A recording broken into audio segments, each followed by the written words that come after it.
guys, Brian with Cajun Cardboard, coming at you from the great state of Louisiana, and I've got two pretty interesting videos called Building Up a War Chest.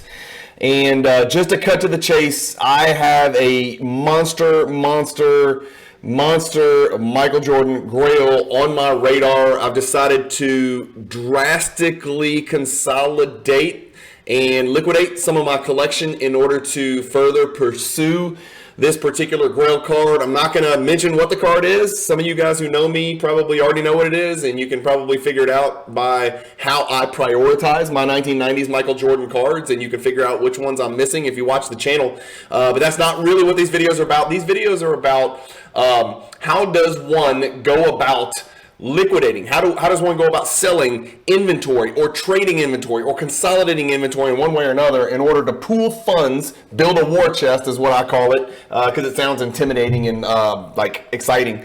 So that's what we're going to call these videos. This is part one. Part one, we're going to talk about what I have already done. In part two, we're going to talk about a decision I made about 24 hours ago to further liquidate and continue on a huge scale to build that war chest. Ultimately, what I did was I kind of sat down and I tried to apply logic here, which I know is rare in the hobby. And usually I speak then think, but on this one, I really did put my mind to it and decide this is more important to me. Putting this card in my collection is going to be more important to me than the not hundreds, thousands of cards that I am selling over the next, between the last 90 days and the next 90 days, it'll end up being well over 1,000 slabs, which I'm about to show you. Big chunk of them have already been moved. Some of these are tiny slabs. We're not going to talk about each and every one, but all of them are slab cards. None of this is going to be raw that you're going to see. So I am seriously talking about a massive overhaul. I can't share with you guys my entire 2023, well, I guess I could. We're not going to talk about numbers, but I could share with you every single card that I sold in 2022. I keep tabs for tax reasons of every single card I buy, whether it's a 4-cent card, raw, or a $40,000 card, slabbed. I also keep tabs on all of my expenses, all of my shipping costs, all of my sales, all of my purchases, all of the supplies that I buy, all of the subscriptions that I have, all of my airfare to shows. I do all this stuff for tax reasons. So I also have every single card I've bought and every single card I've sold ever since I got back into the hobby. Obviously, I didn't do this as a kid, but I've done it since I got back to the hobby. So I don't want to waste any more time. I'm going to pull up a spreadsheet. We're going to look at some of the stuff I sold here in part one for building a war chest, but you really going to want to see part two because it's a hellacious quantity of some really good cards that I am moving in order to further pursue not just this one massive Michael Jordan Grail, but numerous Michael Jordan voids that I have in my collection that need to be filled. I'm essentially just sat down, put pen to paper, and said, you know what? It matters more to me to become one of the preeminent Michael Jordan collectors and to further push into that world, to at least try to push into that world of the really high-end Jordan collectors by picking up some of the cards that I have on my radar. That means more to me than having thousands of pretty good cards. So it took me a long time, and I resisted for a long time, and I still have a pretty broad collection because I do like volume. I can't get away from that. I'm a set collector, so obviously I'm still going to have crap loads of slabs that are very low price, but they comprise a set, and so not all of those are going to be liquidated because I do love set collecting, and I'm still going to collect other cards besides Michael Jordan. I don't want you to think I'm not, but the year of 2023 is going to be a special year where I pick up a monster. I've got it secured. It is on, I don't want to call it layaway. I haven't agreed on a price. But it's a private deal with a gentleman that I do know and trust. I've got his word that the card will be held for me until the National, which is 5 months from now. So I got about 5 months to put together a lot of money, and the only way to do that is, as you guys know, I'm in real estate, so it's not like I'm printing money anymore. So this money has got to come from cards, and so it's going to feel really good for cards to pay for cards, and so that's what that's really what I did for most of 2022. There was no dipping into the bank account to buy cards. It was selling cards, buying cards, selling cards, buying cards, rinse, repeat. So let's get cranking. I'm going to move you guys over to my spreadsheet here. This is Building a War Chest, episode 1. Again, we will talk about episode 2, which will be what I've requested back from PWCC and or moved over into the PWCC Weekly Auction. Some other cards I'm going to sell. But here's what I've already sold. And this is I'm going to guess here. I'm going to say this goes back to about October is when I started saying, you know what, I got too much stuff. I got too many low-end slabs. I was waiting for them to go back up. I missed the peak, and we're going to look at some absolute sob stories of how much money I could have made if I hate to sound like I'm boasting, but ultimately I am making fun of myself, because if I'd have sold these damn things when I should have, it would have turned out really, really, really well, and you're going to see the disparity between what some of these were worth and some of these what they're worth now. Now, some of them are wins, so I've got a couple of them highlighted. This is literally going to be a spreadsheet of everything I've sold. This is, again, since about October. I've also got over here in this column, as you guys can see on your screen, how I sold these cards. If you see a blank, it was because I sold the card in a private deal to an individual and I deleted their name for anonymity purposes, or I sold it on IG to a friend of mine or somebody who reached out to me on IG or on Facebook. But it was either in person, IG, or Facebook, so I deleted everybody's names. So you're going to see the sales platform that I used over here on the right: PWCC Fix, eBay, PWCC Fix. You'll see PWCC Weekly. You'll see some of these I sent to Probstein, right? So this is, I think, from about October, and I think it comes out to about, I think if I recall, it's like 600 something lines, but some of these lines have 20, 30, 40 slabs in them, so it's well over 1,000 already. And I'll show you in part 2 of this little video series what else I've got coming. The big stuff is going to be in part 2, but I want to show you what I did in part 1. So going back to around October, this first one I've got pulled up a card ladder. This is a Prism Green Larry Bird MVP. For those of you who aren't familiar, the greens in 2012 were actually really valuable. Really rare. They were retail only. And so this is the card we're talking about. I actually picked the card up. I think I bought the card for about 500, 600, something like that. I might have done it in a private deal. I don't really see it in here. This could have been mine. I don't really know, to be quite honest with you. I guess I could look at it. I guess you'd have to go to look at the auction listing itself. I can't remember, but I did really well on it because this is my sale, and that's the highest price ever paid for any 2012 Larry Bird Prism Green. It's a color match. It's a good-looking card. There it is right there on your screen. You can see that's actually my card. So that was a good sale for me, and actually I sold that, and this is really rare. I sold it on the PWCC fixed price marketplace.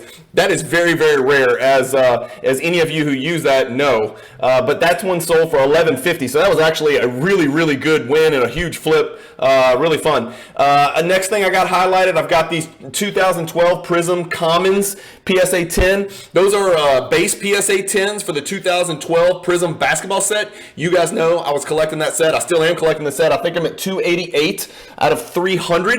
But I sent, like 1,500 of them to PSA to get graded, and I just kept getting them back. And eventually I built up a network of other set collectors who were trying to collect the same set. And so anytime I'd get cards back in, I had PSA 9 set collectors that wanted to buy the 9 duplicates off of me, or I didn't want the 9s at all because I'm not collecting it in 9. So I was always selling my 9s, but I was also reaching out to these specific PSA 10 set collectors like myself, and we were working together to try to help each other get to 300. There's 300 in that 2012 Prism set. And so this is an example of, I sold 9 PSA 10s for $360. That's $40 a pop. I paid $1 for the card. I paid anywhere from $10 to $12 to grade it. That's what PSA's grading was when I had sent all these off to PSA way the hell back when. And so I was into each one of these for about 13, sold them for 40 each. That's 3x. You net out sales taxes and shipping and all that crap. But anytime I could sell them in lots to friends of mine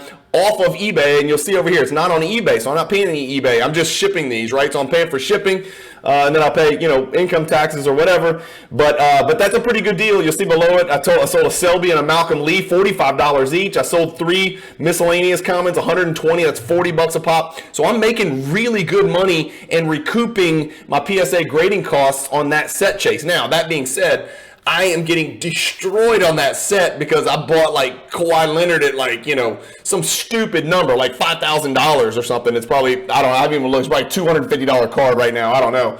But I'm way upside down, getting murdered on that set. But I'm a set collector, and I'm going to finish the damn set. I have 12 left, and I couldn't even tell you who they are. They're trash players. The cards are like 50 cents to $1 each, but you got to pay now, what is it, 18, something like that, to grade with PSA. So it's kind of stalled here at the end. I've got a save search on eBay, so when they come up, but they never come up. The guys I'm looking for are literally dudes that you probably never even heard of them.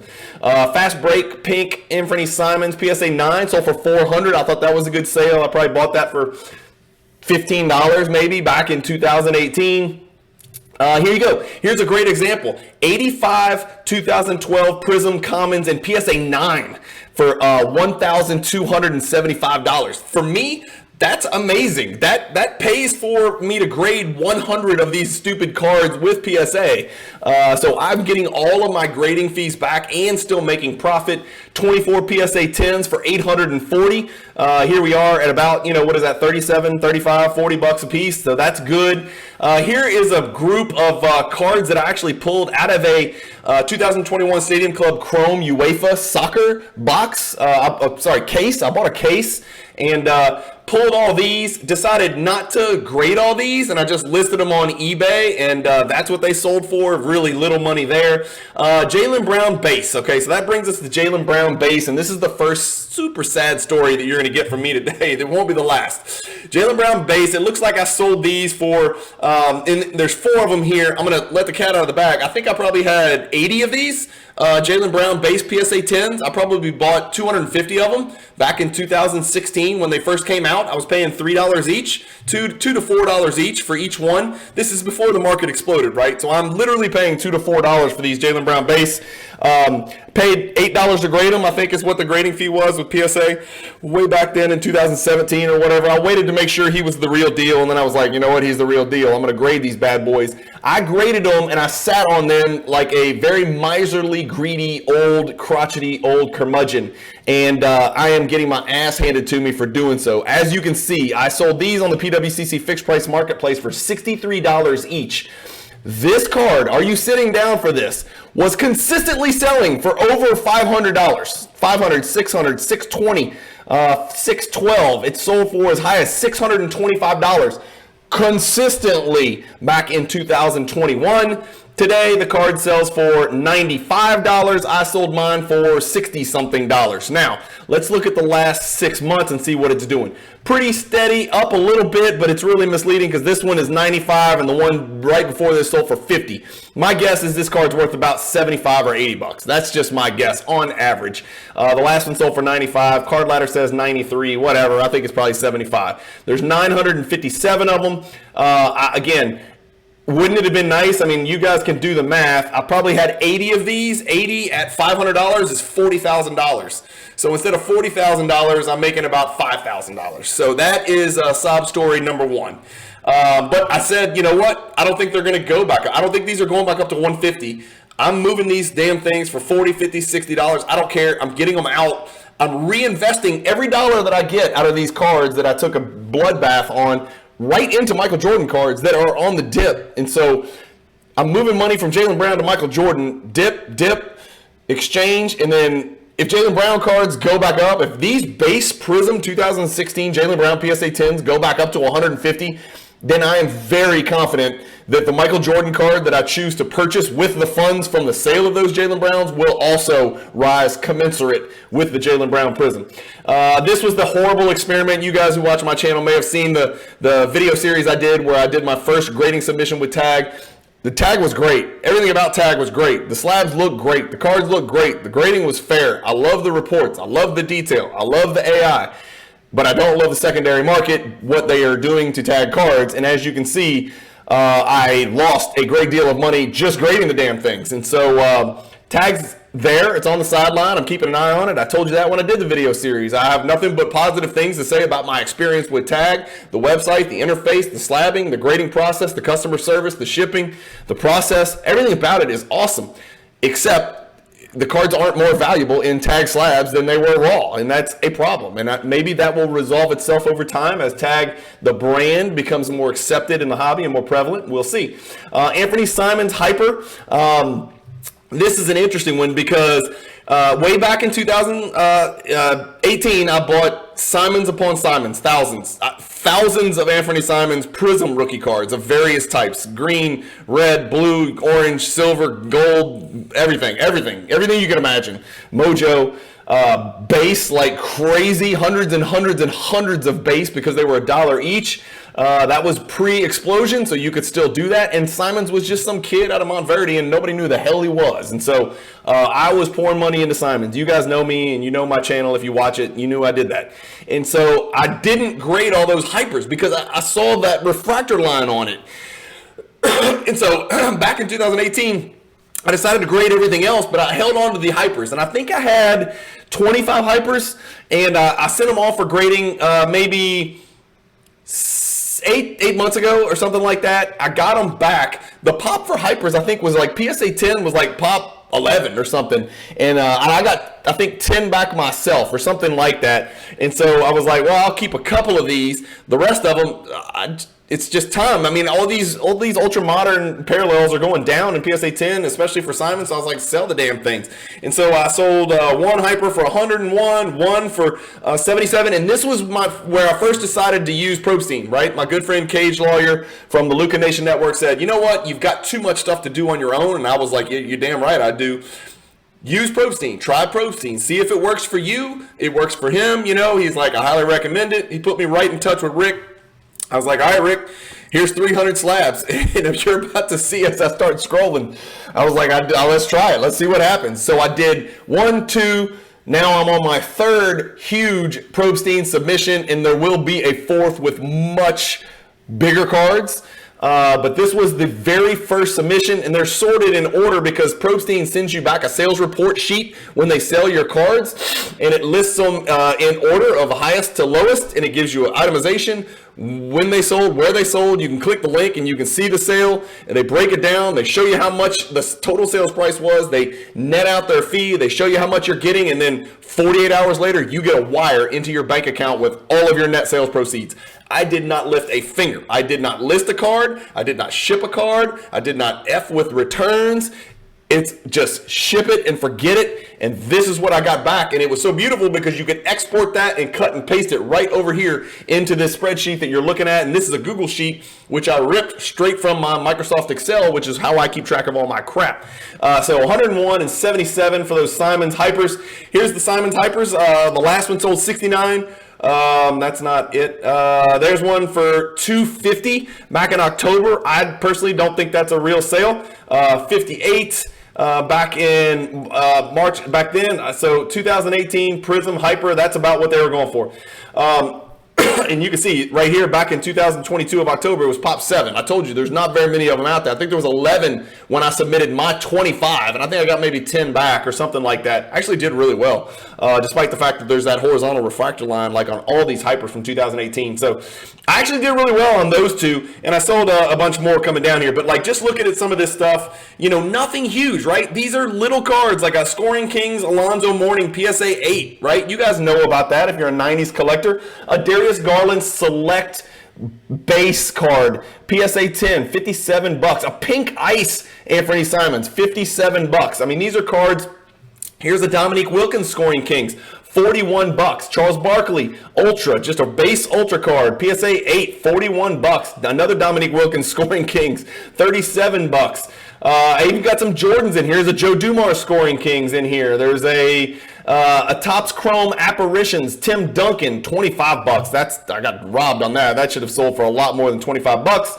A Fast Break Blue De'Aaron Fox, third year serial number to 175 PSA 10, $25. And so you're thinking, you're like, what? You're not even getting that much money back. I'm like, but you know what? It was time. I mean, I gotta move these things at some point. These cards mean absolutely nothing to me. It was time to just send it and forget about it and just wait for the wire to hit. And so you'll see that's what happened here. And it gets even cheaper, right? The cards get cheaper. A Weston McKennie Topps Chrome Bundesliga base PSA 10, $14. I missed the window. I am taking my losses. I am converting these dollars into Michael Jordan, period, end of story.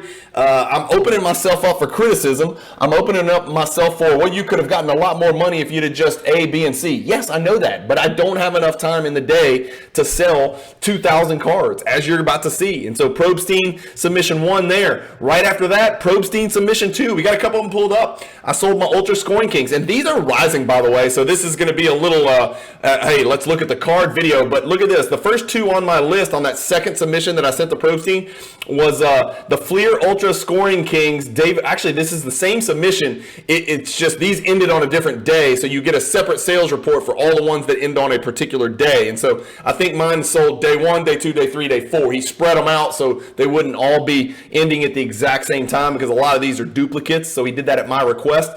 But you'll see David Robinson, PSA 9 Scoring Kings. There you go. What did I say mine sold for? $319. This card's actually run. Look at the PSA 9 all time. Is that crazy? That is a PSA 9 David Robinson Scoring Kings. I got the PSA 10 set, so I didn't need the 9. It was just a flip. I bought this card for probably 40 or 50 bucks. Got a PSA 9, sold it for 300 something bucks. Now look what it got to, 500 bucks. This damn thing sold for $500 in December. And I don't know why, but mine's not showing up on here. It might be because it sold on the same day as another one, but 400, 228, 405. Mine sold for $319. I'll take it. That's fine. I didn't max it out. I could have sold it for $500. I'm not the guy. Mine didn't sell for $500. Same thing. Patrick Ewing, $244. There's the Ewing, right? Even the Ewing's going up. Look at that. So 150 here, 230, 280. It's gotten as high as 355. So I didn't do the best. I didn't do the worst. But I've moved my Patrick Ewing PSA 9, which means 0 to me. Anthony Simons Orange Authentic. This is a rookie number to 49. A big Anthony Simons card. The thing had a damn scratch that was so bad. I was like, I got it back. It was like a PSA 7. I was like, you know what? Just slab it authentic, and I was going to just keep it forever. And then I was like, you know what? I hate having an authentic ultra modern card. So I sold it. $213 for that one. 3 Darius Garland Silver PSA 10 Prism rookie cards, 180, 180, and 174. This is where it gets really sad because I have a lot of these. This card once sold for $575, and I've probably had 20 of these, and now they're selling for $137. So I don't feel terrible. Mine sold for $180, $180, $174. So you win some, you lose some. So it's not $500, it's not $400, it's not $300, but it's also not $120. And so the timing was right to move those. It's a declining market for cards like that. And so it was time to move those cards. Look at this. I did great on a Game of Thrones card. Paid $15, $20 for this Game of Thrones autograph. I think Stephen Delane is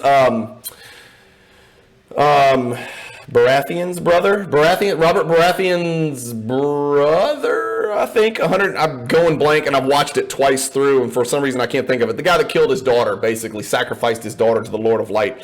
Came back a PSA 1010, sold for $131. It's a win, right? Triple my money. I love it. How about this? 2012 Panini Prism Steve Novak PSA 10. Almost $100. You know what that is, right? That's a set collector who jumped in. I want the Steve Novak. I need it for my set. It's probably a pop 7 card or something like that. I just happened to get another 10, and I already have one. Sold that one, $98.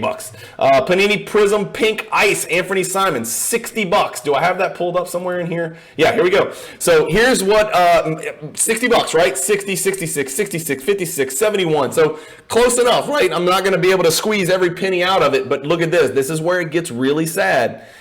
Ouch. That card once sold for $250. 250, 200, 192, 150, 150, 150, 150. I mean, God, why didn't I just sell these damn things? I was waiting for Anthony Simons to pop. Guess what? Anthony Simons did pop, but the problem was the market popped the wrong way. The market popped down and Anthony Simons was popping up.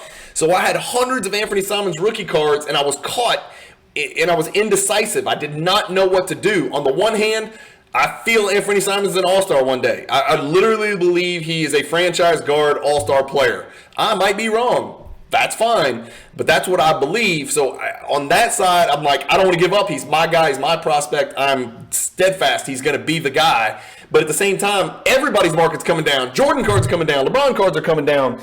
And so I got caught in that in-between. I wasn't sure what to do. So I would sell some, keep some, sell some, keep some, sell some, keep some. And look, I did fine on Anthony Simons. I did the numbers the other day, I've made a great deal of money on Anthony Simons, and I have a great quantity of Anthony Simons left that I'm still holding and selling. So the two that I'm going to keep are his National Treasures RPAs. I think they're both PSA 9s, 10 for the auto. I'm not sure, but I have to double check that. But I think I have two PSA 9 National Treasure RPAs for Simons. I'm hanging on to those, hanging on to a couple of the one-of-ones. I've got hanging on to, I think that's about it. I'm probably hanging on to 5 or 6, and then I'm selling hundreds. They're gone. I'm moving them. It's just time. I don't know what the market's doing on Ultra Modern, but it's time to move it. So just more of the same stuff, like Ultra Modern. Here's a 2012 Glenn Davis PSA 10, $40.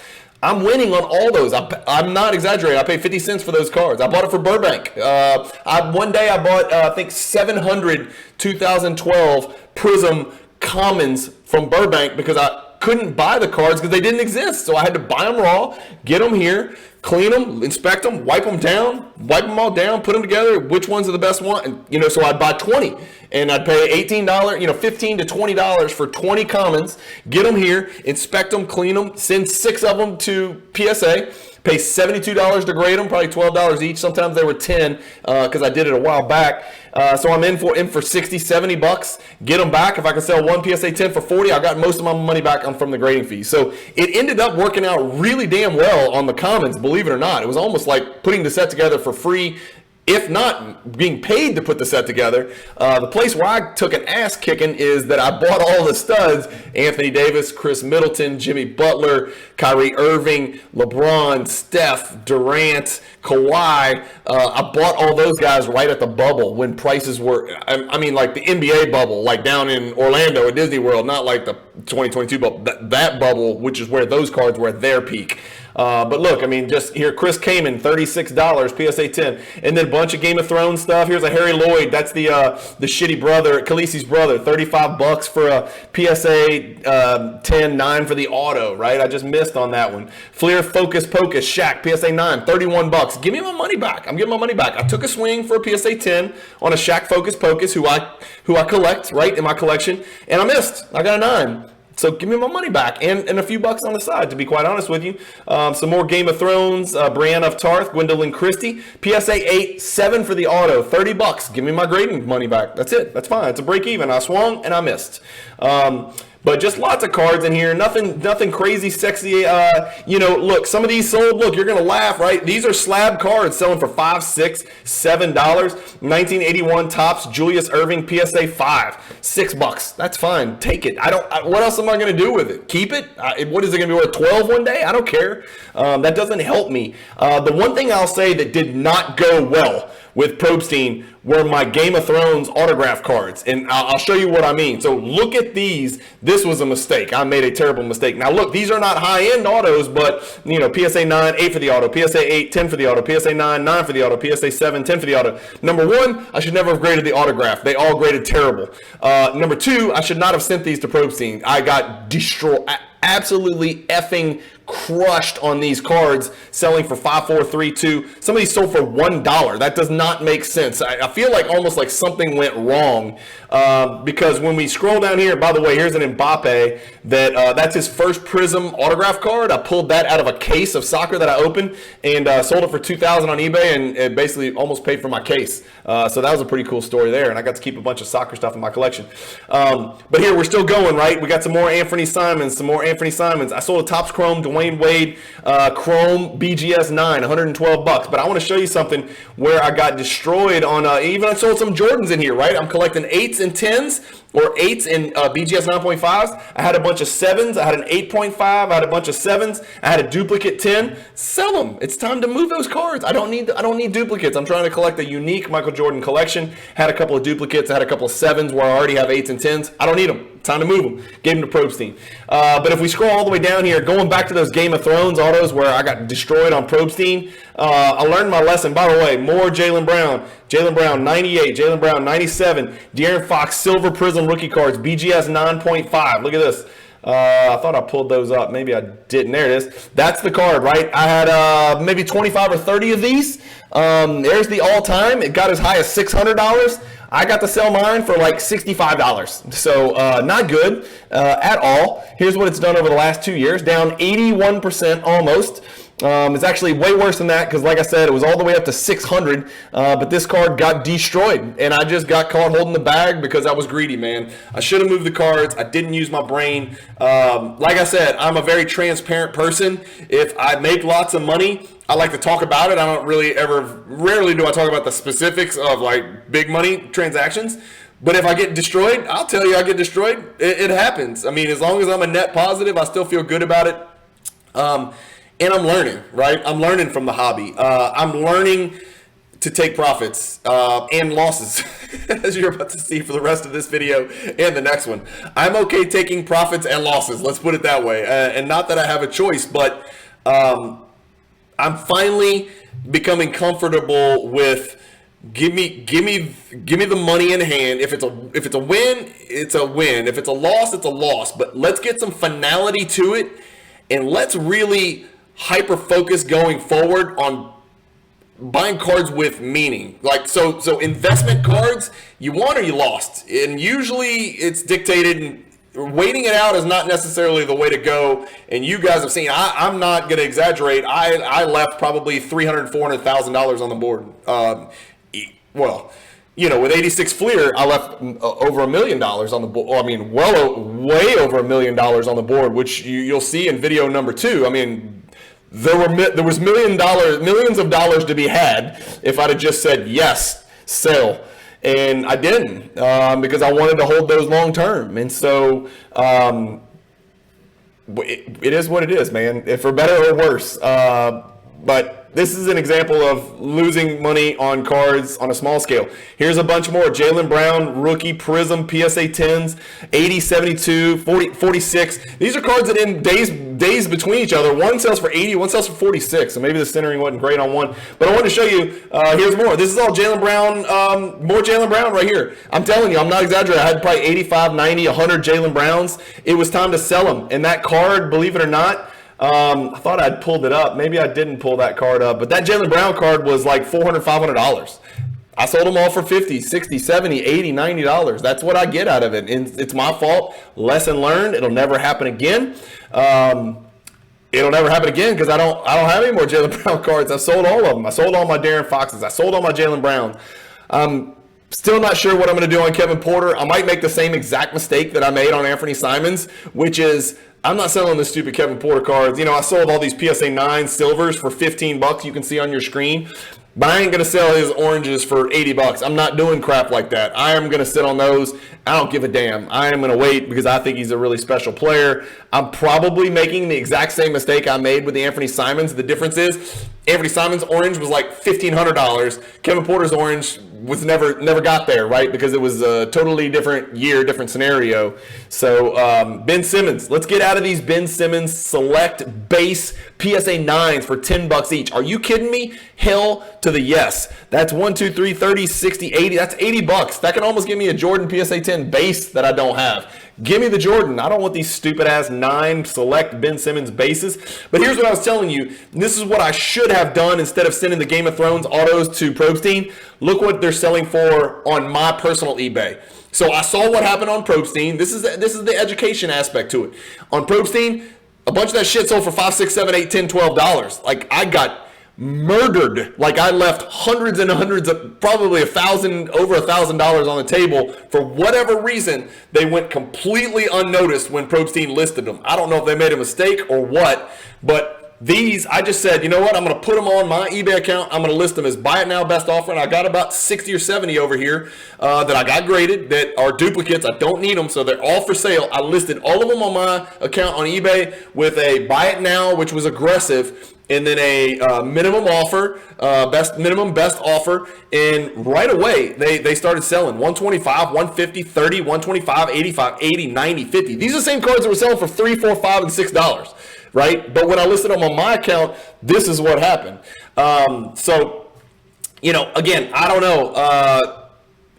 If you've got hundreds of cards, doing this is not an option because I just don't have enough time in the day. Actually, I paid my son, Cajun Jr., to list all those cards. But anyway, that's episode number 1. So episode number 1, I want to show you what I have already done as far as liquidation goes. I didn't really even add up the column to see how much money that was. I wonder if I wonder if I can add that up. Hang on, let me go add this up. This is going to pale drastically in comparison. I know it's a lot of slabs, but it's not a lot of money. It's going to pale very drastically in comparison to episode number 2, which I'm about to show you guys. So that's 28 grand, right? So all that crap, right? You didn't see anything big, and there was nothing in there. There was not one card in there that mattered to me. $28,631. That's in my pocket. Boom. I'm starting to build that war chest, right? That's not going to come close to getting me the card that I need, but it's a beginning, and I feel a little bit less anxiety. I know I didn't max out what I could do,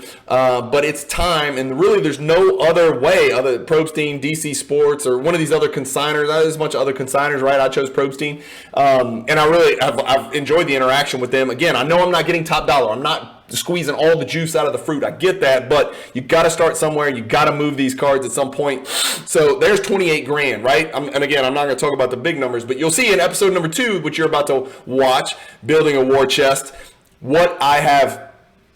This is just 24 hours ago. Moved from my PWCC vault into the PWCC Weekly, and what I have requested to be shipped to me from my PWCC vault to either list on my eBay account or send to Probstein. I'm going to send a good chunk to Probstein again because my experience has been good. So this will be shipment number 4 to Probstein. Actually, shipment number 3 at Probstein, I think I have about 85 cards or something like that, 85 slabs there right now. It's not going to be big. It's not huge stuff. So, but it's going to be just, I'm building momentum. I'm building that war chest to where I have enough money.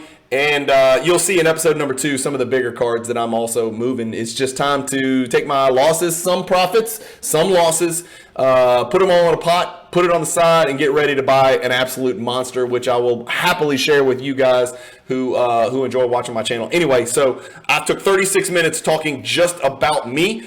I hope this doesn't come off as...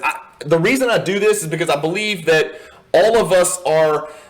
making the same types of decisions on different levels and in different, areas of the hobby. Like you may be a Bowman first baseball guy, or you may collect wrestling cards, or you may collect Pokemon, or you may collect, football Prism, or you may collect on a much freaking bigger level than me.